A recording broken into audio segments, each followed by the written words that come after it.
Welcome to the Divine Mess, a sanctuary where the dance of the empowered masculine and the divine feminine unfolds in all its glory. Join us as we delve into the heart of these cosmic energies, exploring their attributes and the profound impact they have on our lives. From the raw power of the masculine to the nurturing embrace of the feminine, we uncover the balance that leads to a life of abundance and joy. Our hosts, Kurti Deva Perriman and Tina Ryan, are your guides on this spiritual journey who blend science with soul to offer practical wisdom for harnessing your divine energy. We celebrate the beauty and imperfection, embracing the chaos of life's journey as a catalyst for growth. The Divine Mess isn't just a podcast, it's a movement towards wholeness and self-expression. So come laugh with us, cry with us, and grow with us. Every episode is an invitation to explore the depths of your being and to live out loud, authentically, and unapologetically. Subscribe and join our community of seekers as we support each other in this extraordinary, messy adventure we call life. Well, good morning, good afternoon, and good evening from wherever you're listening. You're tuning into another episode of The Divine Mess. I am Tina Marie, and today I am joyful and grateful because I've had an amazing week, and I also get to hang out with my very good friend, Mr. Kurti Deva Perriman. So I don't know about you, but I think we might skip introductions today and just dive headlong into the great conversation that we're due to have. I will hand over to my very good friend so that he can start us off for this morning. We should have really started recording about 10 minutes ago, but that's beside the point, really. Welcome to the messy divine world that we currently inhabit. Yeah, well, I feel like we have not been recording for quite some time, and it's been a while. But we have been learning, like we have been growing at the same time. And by the time of the recording, I think the US are celebrating Happy Thanksgiving, Yeah. and some I assume across the world as well. From my perspective, it's a more like a US thing, so I'm not Absolutely. sure about that. So anyone listening, I think we should be celebrating that every single day. It's not just one day to be grateful. Uh, Yes. so would like to start this episode with gratitude, like Tina said. Like really grateful for this podcast, for the people we have met on our journey. Just Oh, this amazing. year's been amazing, has it not, for the people that we've had? Exactly, like just amazing people, amazing souls, amazing conversation. And as the time of the recording, we are like moving towards the last month of the year and of 2024. So anytime in the future when you're listening, I don't know when it is, but it's just a gentle reminder to be grateful about what you have and where you are currently. And some days it might feel that you're not, like you're not where you feel you want to be. And then actually I've been seeing that a lot on Instagram, like you are where you're supposed to be. And that's a gentle reminder, even if your ass is getting kicked at the moment, that's fine. Just Be be, grateful for it. be grateful for it. When you're in it, definitely you won't be grateful, but the lesson, the journey, who you're becoming. Because like just before the recording, we were talking about spiritual awakening, and Tina had some interesting information about it. Oh, it's just interesting. I'm not a massive social media fan, but sometimes I like to give it like the first 5 or 6 things that come up on social media. And there was two literally like back to back. The first one, because Dave and I send each other the most ridiculous amounts of memes, just as a way of keeping in contact and letting each other know that we're still alive and kicking and everything is good. The first one was this little bean of a person putting on earphones and going, I'm listening to my friend's voice note like it's a podcast, and he's nestled back there on the couch with a good cup of coffee. It was just like, those are the days when I would be driving and sending voice notes to Dava, and they would be going for quite some time. I was just having little downloads in the car. I don't know if anybody's the same, but normally we get good information when we're driving our car and we're concentrating on a destination. And the other one, woman was talking about people who move through situations like anxiety and depression. And through some of her research, what she's found over the last 30 years is that she feels that it's people moving through a spiritual awakening.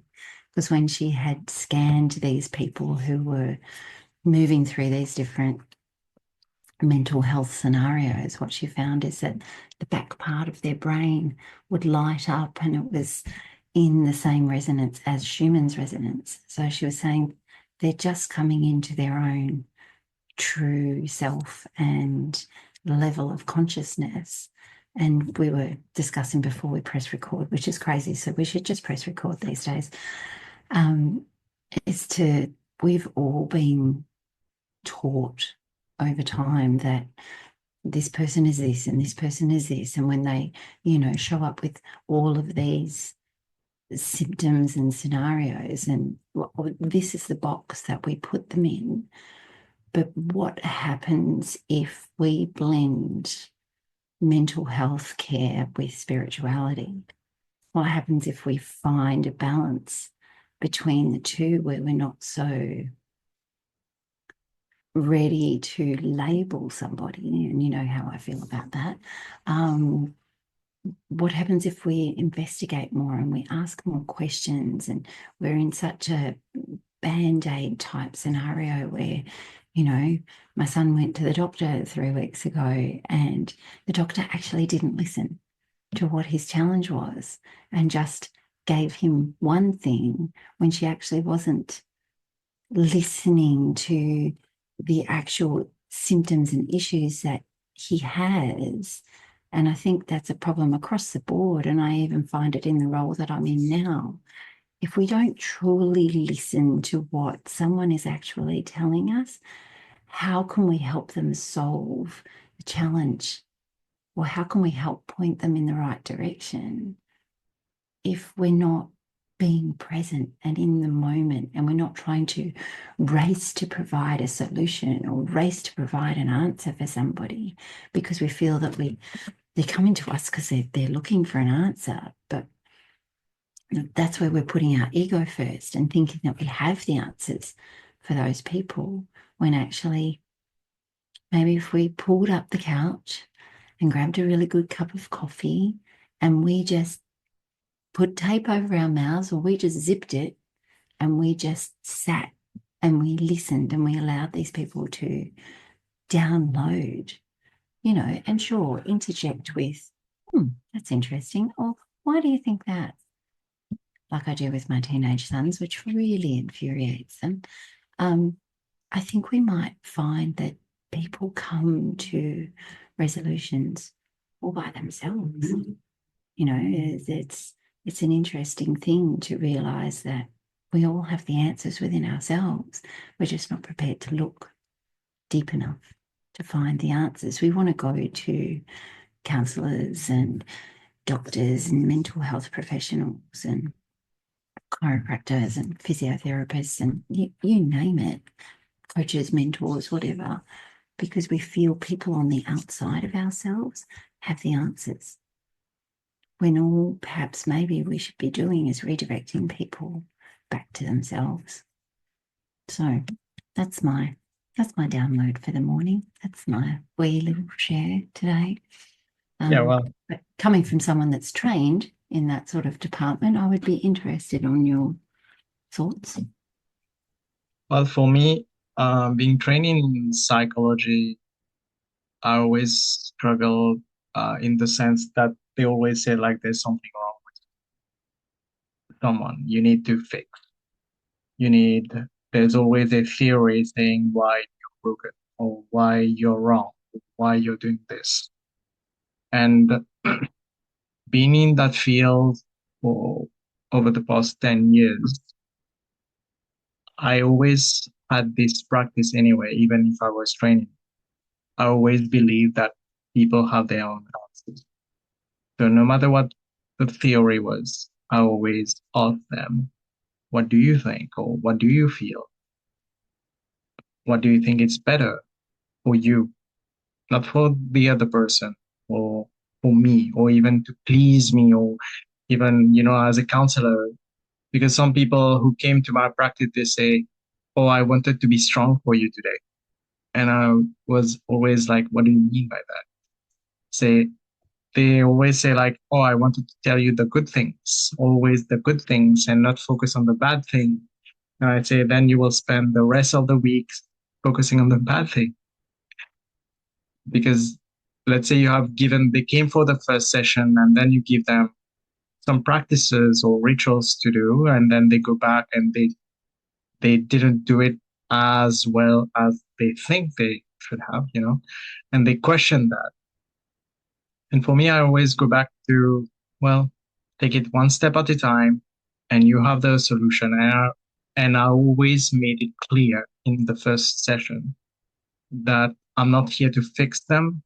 They are not broken. I don't have the solution as you think. I can have some tools.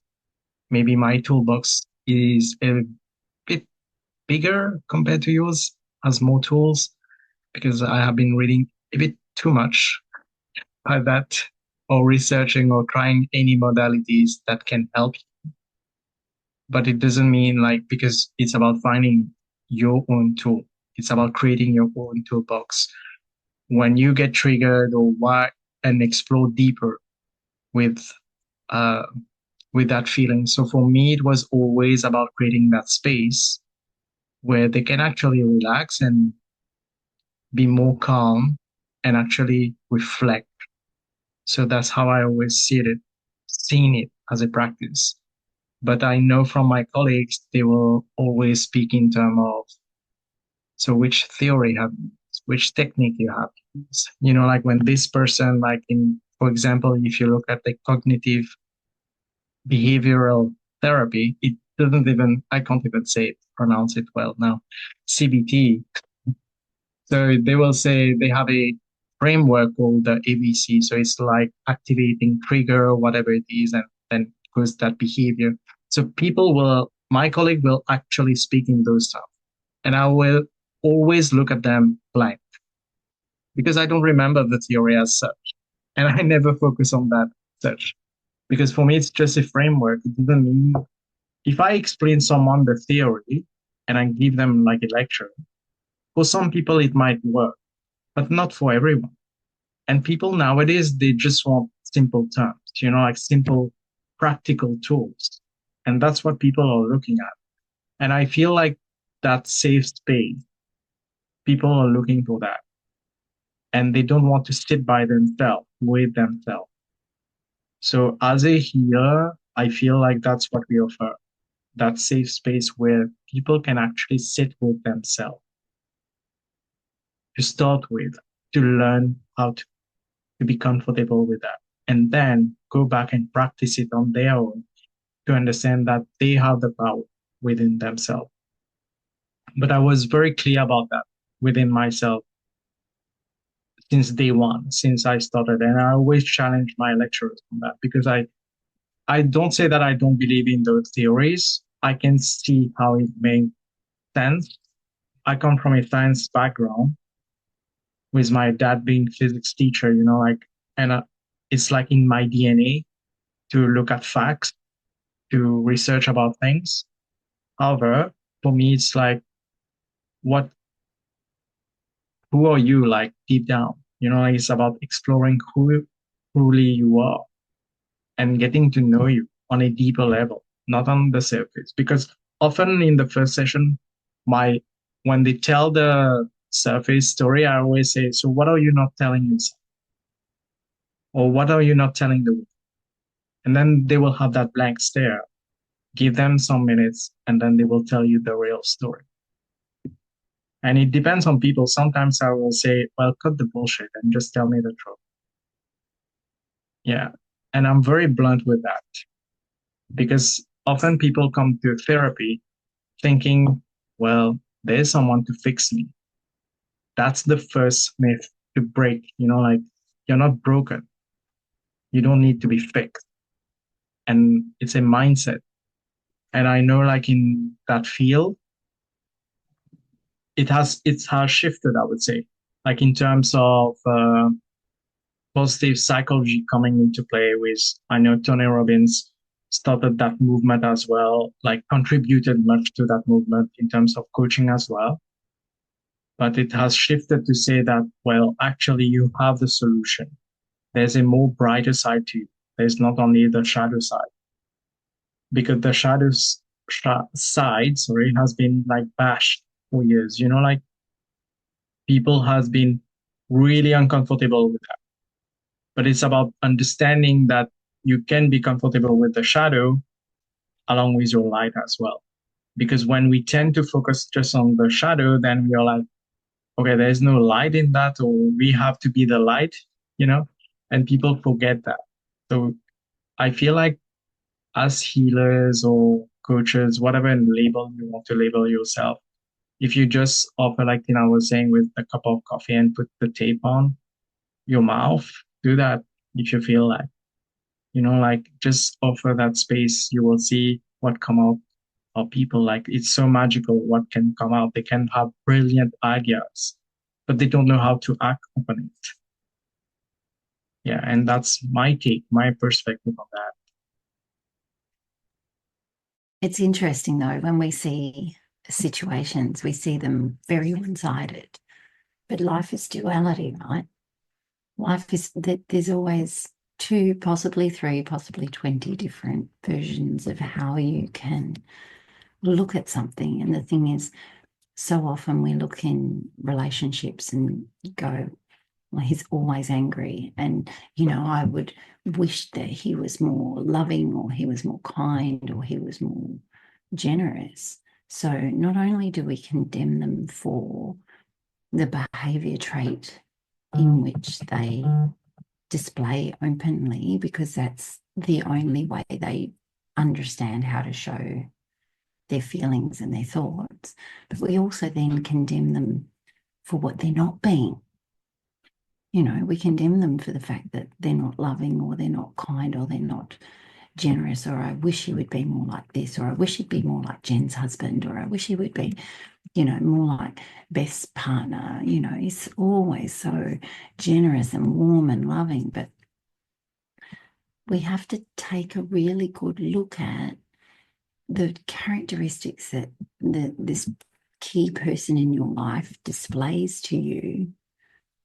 What they're actually doing is building you, into the person that you are. So it may mean that in your journey, you need to become more self-assured and you need to become more independent and you need to be something bigger and bolder and brighter. But if your partner is this loving and kind and generous person, your soul's going to take the easy ride. She's going to sit back and go, oh, I'm going to bathe in this light of love and beauty. And oh, it's gorgeous and it's fabulous. But you're going to have no get up and go. You may have been destined to run $1 billion company, but because your partner is so loving and generous and hands everything to you on a silver plate, there goes the life journey that you're meant to have. It's gone. But because he was an angry so-and-so and would never help with anything and would sit around and act like a lazy ass all the time, it's given you that fire in your belly to get stuff done and to, forge your own path forward and to find those things for yourself and, and be pissed off and angry. But at the same time, what you have to recognize is in their behavior in that moment, they loved you, loved you.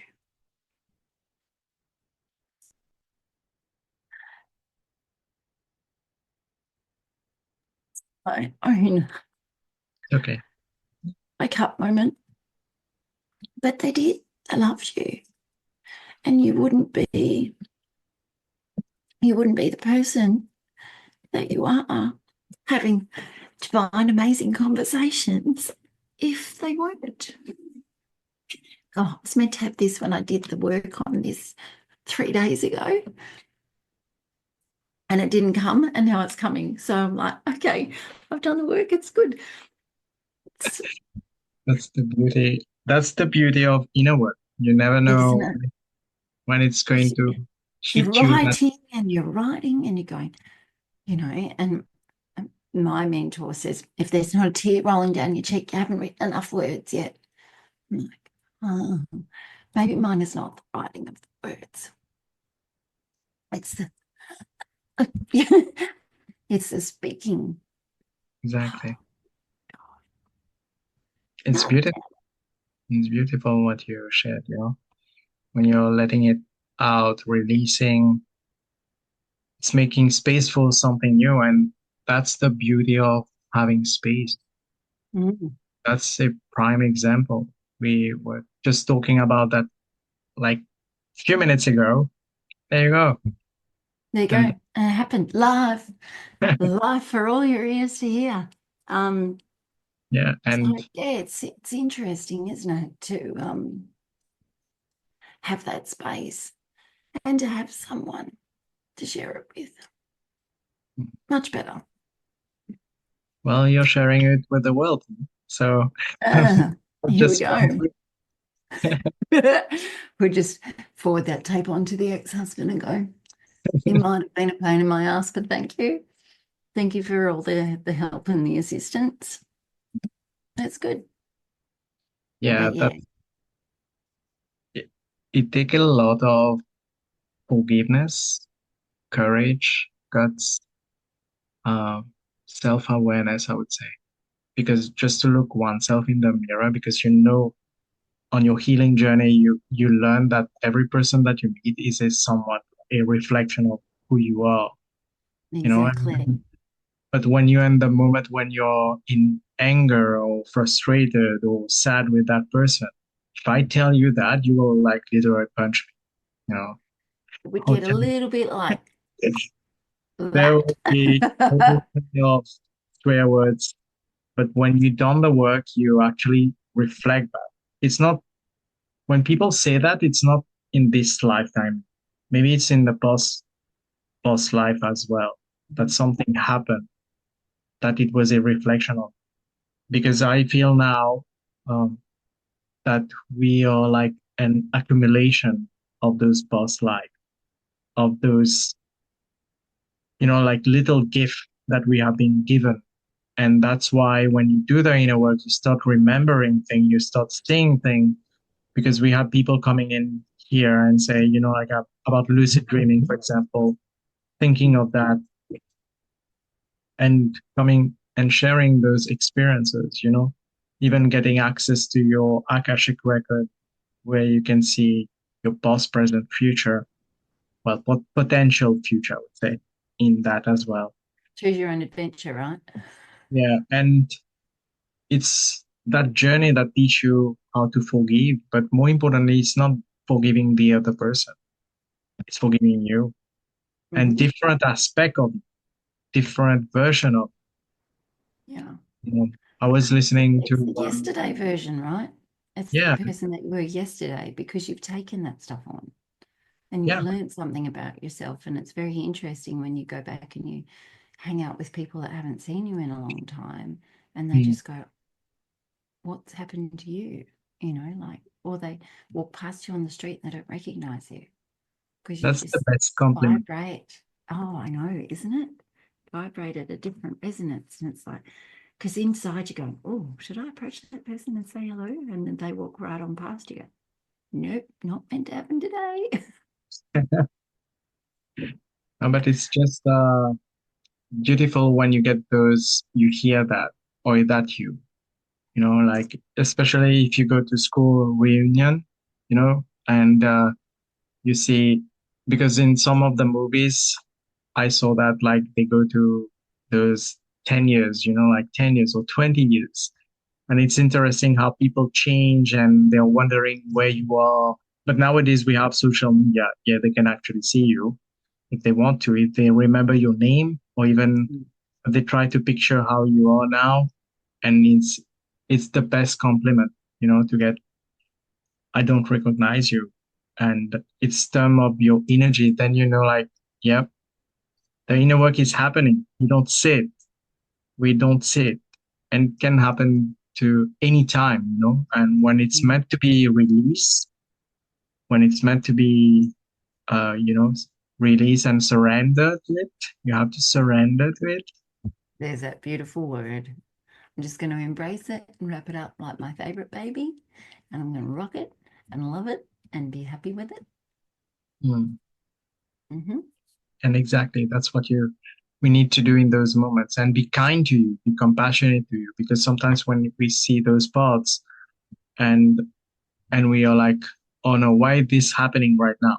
Why this happening to me? But it's happening for you. It's all happening for you, for your growth, for you to shine your light.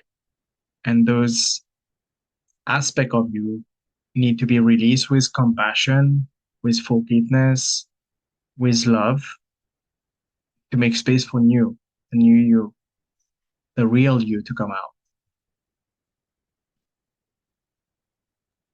It's got to be, you've got to feel safe and comfortable. I think that's the biggest thing. And to walk into that space and knowing this is who I am. And you know what? If you don't gel with it, if you don't vibrate on the same frequency, that's okay. We don't have to move in the same way to please other people. The only person that you have to face each day is yourself.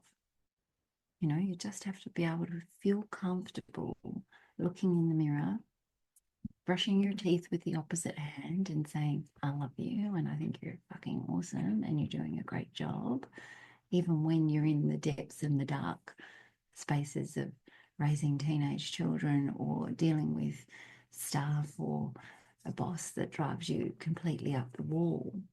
You have to be able to root yourself and be who you are despite all the noise going on around yourself. And you have to move forward in alignment with your own values.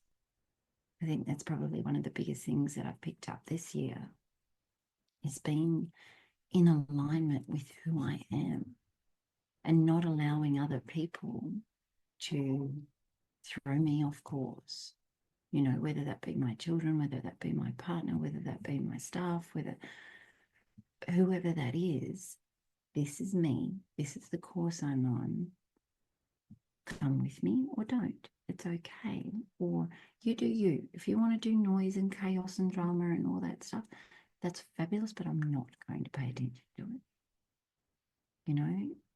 Got a 20-year-old son who's having a crisis of confidence and uncertain as to where he wants to go next and is considering a very dangerous occupation. And it's like, garner all your information, wait before you make a decision, but how does it feel? Where do you feel it? And don't do it because you're bored. Don't do it because you haven't had a you don't want to have a conversation with your boss because you're desperately in need of more information or something. Don't make the big jumps until you have that really calm, still space within yourself to go, oh, this is the next step forward. Because so many of us get wrapped up in that bubbly, fizzy, this feels really sexy energy. But the problem I think that we don't understand is that we can all pick up on other people's energy, and it may be the people that you're with are very extroverted and they're bubbly, and it's their energy that's compelling you to move forward when actually we're not stopping and taking the time to go, how do I really feel about it? What is that? How does it sit and fit on me? not in this moment where we're all sitting around having drinks and going, wouldn't this be a great idea? In the quiet spaces, when you're sitting on your front porch and you're having a cup of tea, how does it sit and fit for me? And I think if we all gave ourselves that little bit of separation before jumping into things and just going, can I come back to you tomorrow on that? Sure, no problem. You're giving yourself space to see whether that energy, that excitement, that exuberance, the champagne bubbles in your stomach, the butterflies in that first romantic meeting, you know, or is it that, or is it something else? You know, is it the anxiety? Is it the nervousness? Or is it, I really like this person? You know, oh, I really think that, guess I'd like to do a girls' trip to the south of France and ride bicycles and put breadsticks in the front of my basket and tuck a bottle of wine under my arm. That sounds like a really great idea. I think I'll do that. Don't know how I'll manage that, but I'll make it work. So it's those sorts of things. We can get really caught up in the heat of the moment, I think. And then this is how we manage to find ourselves in spaces and places, jobs, relationships, 15, 20 years down the line, and you're looking back over your shoulder going, how the hell did I get here? You know, you got swept in that tidal wave and that momentum of religious beliefs and all those sorts of things where you're just going, shit, did I do this for me? Did I truly do this for me, or did I do it because someone over here thought he was a great guy, or someone over there said, oh, that's a great job, and oh, did you see how many zeros are in that salary package, and you need to go for that because you can do all of that. But does it really resonate? Are you gonna walk home skipping at the end of every day and going, oh, feels really good, managed to feel good about helping people, whatever your values are? And I highly recommend it's one of those things that you really sit with and you take some time to go, if I had 24 hours left, what would I be doing? Irrespective of money and what would I do with the last 24 hours of my life? And then the other one would be, what would I do if I had 6 months? If I had 6 months left and money was no object, what would I do? And somewhere in that writing will be your top 3 values. I worked out this year that mine are not what I thought they were. Mine are travel and connection and experience. So the podcast it virtually covers all 3 because I get to travel to different places. Each time I talk to someone, whether they be in Australia but not on the same side of the country, I get to connect with people and we get to share in the experiences of their lives. So this makes it an easy tick for me to do this. But when you're thinking that you're doing it for love or service or compassion and they're not your values, and then you're wondering why you feel like you're getting roadblocks everywhere in your life and things are not adding up, are you actually living each day to your top 3 values? It's a little challenge. Go away and try it for yourself and see what comes out of it, because you might be surprised as to what it is, you know, and maybe get someone else to read it and see what they can garner your 3 values are out of it. But do it, you know, if you're in a relationship, get your partner to do it, get your kids to do it, you know, like if they're more in their mid to late teens, I think it's a really interesting exercise, because I think the faster we get young people to understand what their values are and that they're living by them every single day, then we're not going to have kids who are destructive, who are basically throwing their lives against a wall because they feel lost or disconnected or don't feel like they belong anywhere.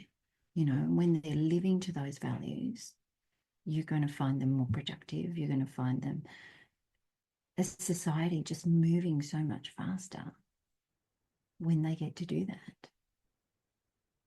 And they're interesting questions. They're interesting dinner conversations, at least anyway, to get the ball rolling. Ask, because so many of us feel disconnected from our teens and not knowing who they are and how they see the world, because they're so quick to shovel food down their throats and go into their rooms and jump back on and have conversations on the Xbox or whatever with their mates. Ask some interesting questions. At least it gets their brain starting to think. They may not give you answers straight away, particularly if they're boys. They will definitely not give you answers straight away.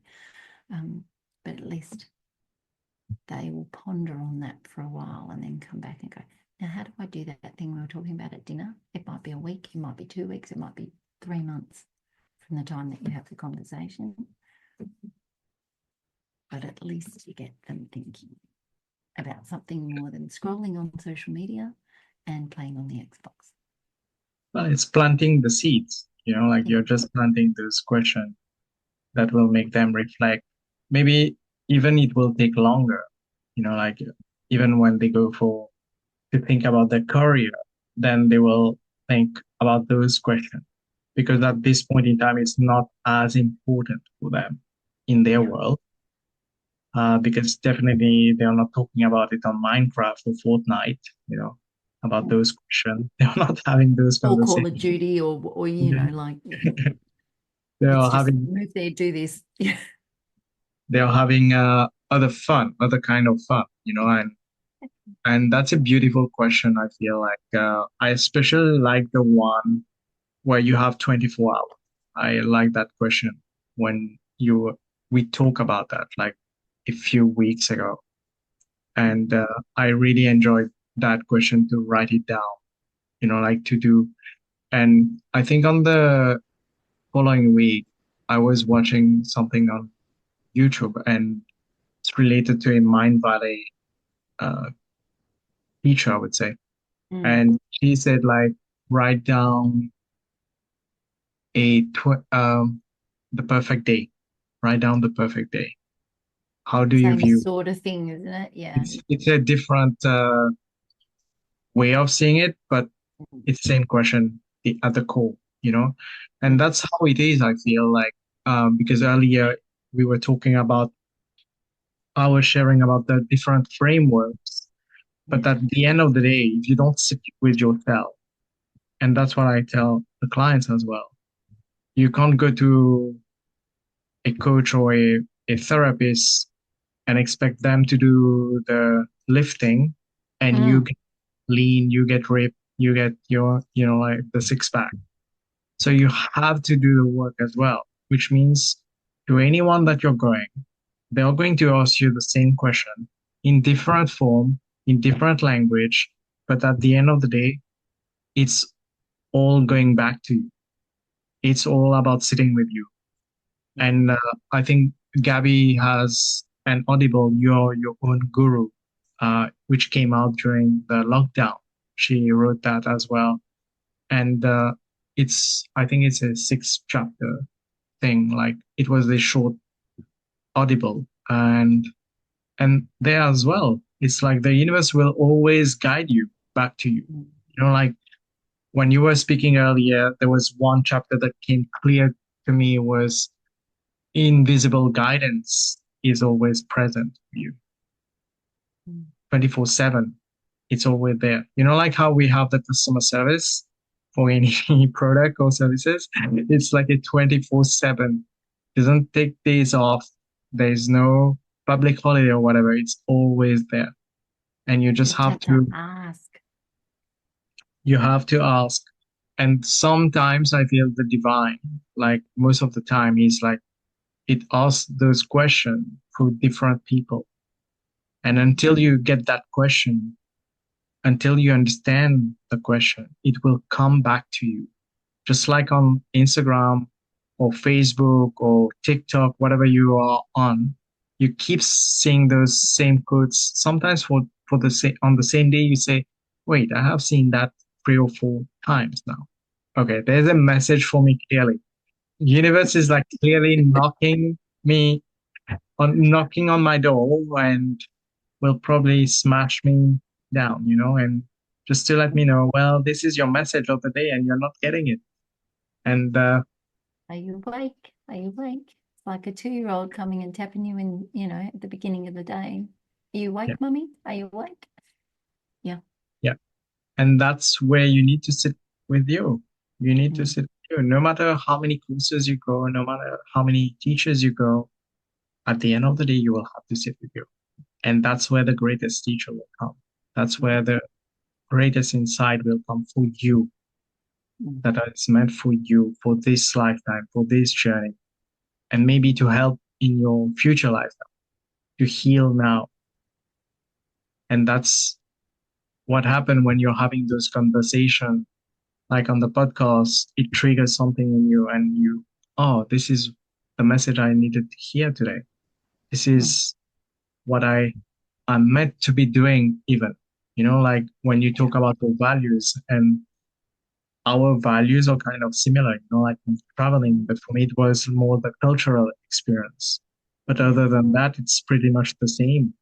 Yeah. And I totally agree that the podcast, it's, yeah, easy, best decision of my life, like to do that because the amount of people, and can't wait for next year when more people, and we are just opening doors and we are opening again for welcoming new energies, even people who has been there, who has been here before. You're most welcome, like to come back Yeah. and to share their learning, because even people we have pulled back, and when you see their growth, it's interesting to see how far they have grew as well, and how far we have grew, because it's a reflection as well of that. Yeah. Yeah. And it's an interesting, isn't it? Because the people that we have spent time with, one of them threw the question back at us, right? That, had said, "Oh, well, let me interview you two." And, to an extent, you kind of go in and go, "Oh, this person's got an amazing toolkit," right?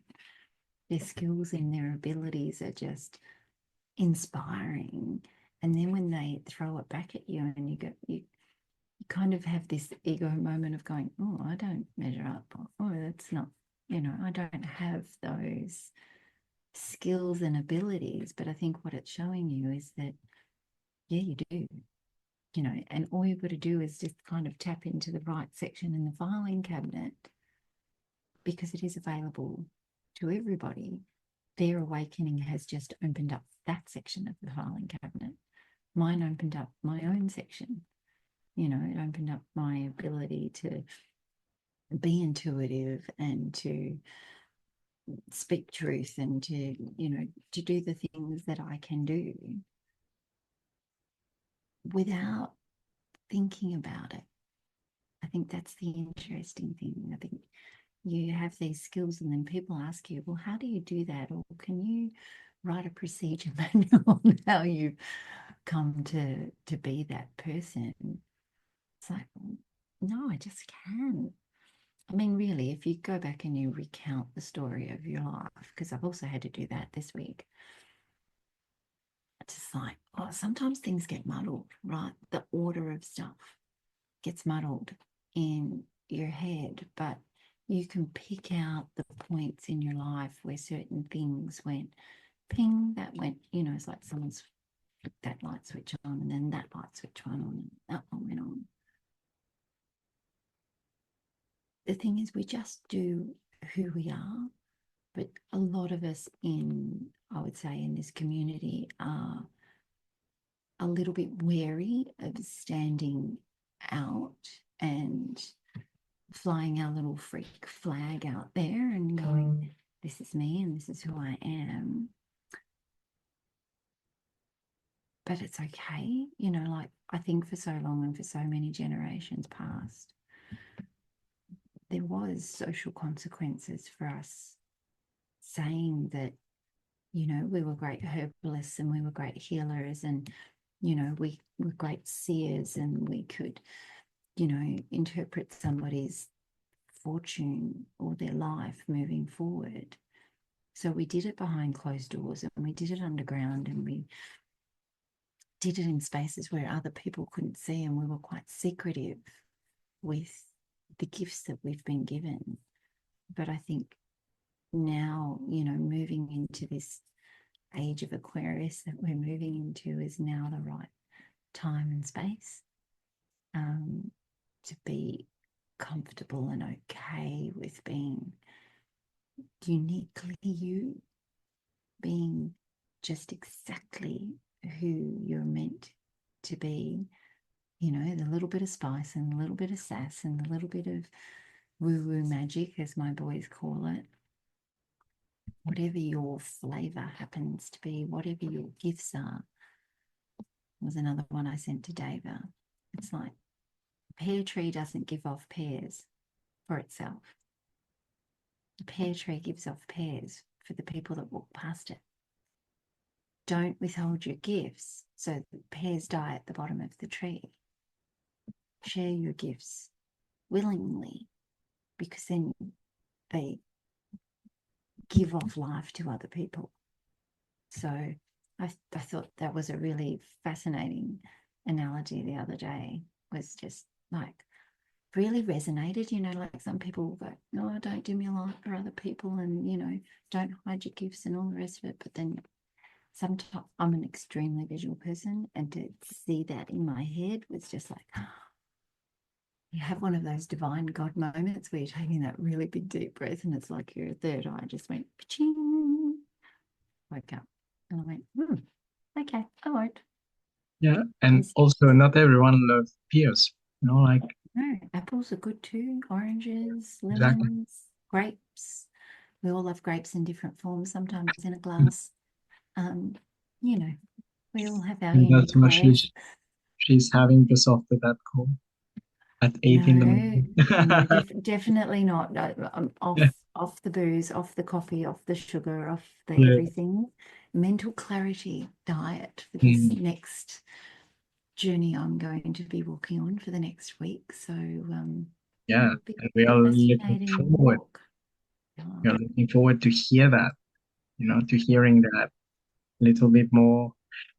And Tina with a box of wine, maybe. You don't never know. Baguette and a bicycle. Can't see the video, but she was looking at me. And we both know what that look means. So we'll leave that for next time. Holy moment. How do you think? It's a good time, I think, to say I think so. thank you. Thank you for today as well. Bless you. Thank you. It's been a wonderful, heartwarming episode, I feel. Great and it's good catch-up. to reconnect, to have that space for just the two of us, Yeah. that we don't welcome anyone else, but we do. But sometimes it's We're two great. great, unique individuals just on our own, right? Yes, we do. And on that note, I will leave Tina, to say the last few words. But from me, it's thank you. That's all. Go for it. Here we go. We love you. Thank you so much for your most precious resource, which is your time. And we look forward to having you join us on the couch whenever you have the next spare moment. So until then, take very good care of yourselves and go ask some really good questions, because you never know what you're going to get out of it. Till then, take care. Thank you. We'll see you.